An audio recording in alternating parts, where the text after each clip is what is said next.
Smart Ahmednagar news. 12 December 2025 रोजी विधिमंडळात झालेले एकतर्फी निलंबन तात्काळ मागे घेण्याबाबत तहसीलदार तहसील कार्यालय पुरंदर यांना निवेदन देण्यात आले आहे। वरील निवेदनात नमूद करण्यात आले आहे की नागपूर येथे पार पडलेल्या हिवाळी अधिवेशनात दिनांक 12 डिसेंबर 2025 रोजी विधानसभेत लक्षवेधी सूचनेला उत्तर देताना आपण नैसर्गिक न्याय तत्वानुसार संधी न देता कोणताही दोष नसताना गौण खनिज प्रकरणात 4 तहसीलदार, 4 मंडळ अधिकारी व 2 ग्राम महसूल अधिकारी यांना अन्यायकारक पद्धतीने अचानक विधानसभेत निलंबित केलेले आहे। मात्र या प्रकरणी संबंधित अधिकारी यांनी वेळोवेळी गौण खनिज उत्खननाबाबत आढळून आलेल्या वस्तुस्थितीनुसार नियमोचित कार्यवाही पार पाडलेली असून शासनाच्या महसुलाचे नुकसान केलेले नाही। तसेच या प्रकरणात वरिष्ठ कार्यालयास देखील वेळोवेळी वस्तुस्थितीदर्शक अहवाल संबंधित अधिकारी कर्मचारी यांनी सादर केलेले आहे। तसेच महाराष्ट्र जमीन महसूल अधिनियम 1966 नुसार महसूल अधिकारी यांना गौण खनिज अवैध उत्खनन व अवैध वाहतूक रोखण्यासाठी दंड करण्याचे अधिकार, तसेच यामध्ये ग्राम महसूल अधिकारी पासून ते उपविभागीय अधिकारीपर्यंत सर्व अधिकारी व कर्मचारी कोणतीही सुरक्षा व्यवस्था नसताना जीवाची बाजी लावून रात्री अपरात्री कारवाई करत असतात। यामध्ये अनेकदा महसूल अधिकारी हल्ले झालेले आहेत। अशा परिस्थितीत यापूर्वी वारंवार मागणी करूनही शासनाकडून याबाबत कोणतीही ठोस उपाययोजना होत नाही। उलट दुर्दैवाने गौण खनिज चोरीबाबत महसूल अधिकारी कर्मचारी यांना प्राथमिकरित्या जबाबदार धरले जाते।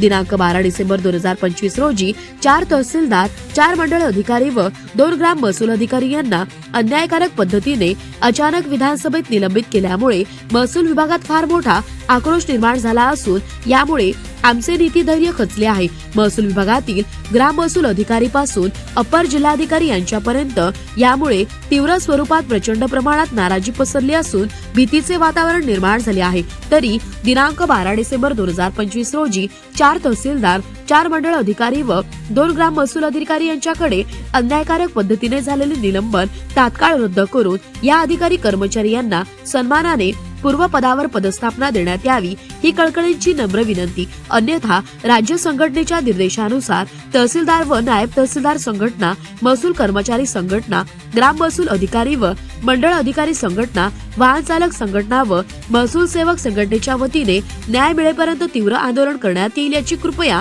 नोंद घ्यावी। निलंबन मागे घेईपर्यंत आजपासून आम्ही सर्व अधिकारी कर्मचारी सामूहिक रजेवर जात आहोत याची कृपया नोंद घ्यावी। यावेळी उपस्थित प्रकाश विश्वनाथ धानेपकर तसेच श्रीमती सुनीता सुखदेव वनवे, सहाय्यक महसूल अधिकारी व सहाय्यक महसूल अधिकारी यावेळी उपस्थित होते। प्रतिनिधी अशोक कुंभार।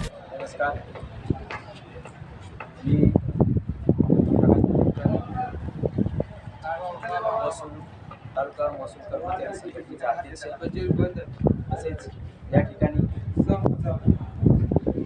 आमचे तलाठी संवर्गातील अध्यक्ष, कोतवाल संघटनेचे अध्यक्ष, शिपाई संवर्गाचे अध्यक्ष तसेच तहसीलदार व नायब तहसीलदार संघटनेचे अध्यक्ष यांच्या अध्यक्षांनी आम्हाला जे आदेश दिले हे आदेश असे आहेत की मावळ तालुक्यातील 4 तहसीलदार साहेब, 4 मंडळ अधिकारी साहेब तसेच 2 तलाठी संवर्गातील कर्मचारी यांच्यावर दिनांक 12/12/2025 रोजी लक्षवेधीच्या वेळी त्यांचं अचानक निलंबन केलेलं आहे। त्यांना कुठलीही पूर्वकल्पना न देता त्यांचं निलंबन केलेलं आहे। तर मी यावेळी एवढंच सांगू इच्छितो की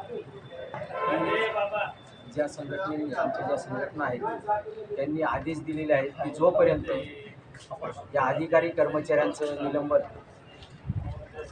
सन्मानपूर्वक मागे घेत नाही व त्यांना सन्मानपूर्वक पूर्व पदावर घेत नाही तोपर्यंत हा रजा रोको आंदोलन आम्ही मागे घेणार नाही। जे वरिष्ठ कार्यालयाचे आमचे संघटक आहे, संघटना आहे, त्यांनी जे आदेश दिलेले त्या आदेशाचं आम्ही या ठिकाणी पालन करतो आणि वेळोवेळी संघटना आम्हाला जे आदेश दिले त्या आदेशाच्या अनुषंगाने हे आंदोलन आम्ही चालूच ठेवणार आहे. आज या आंदोलनाचा 3रा दिवस आहे.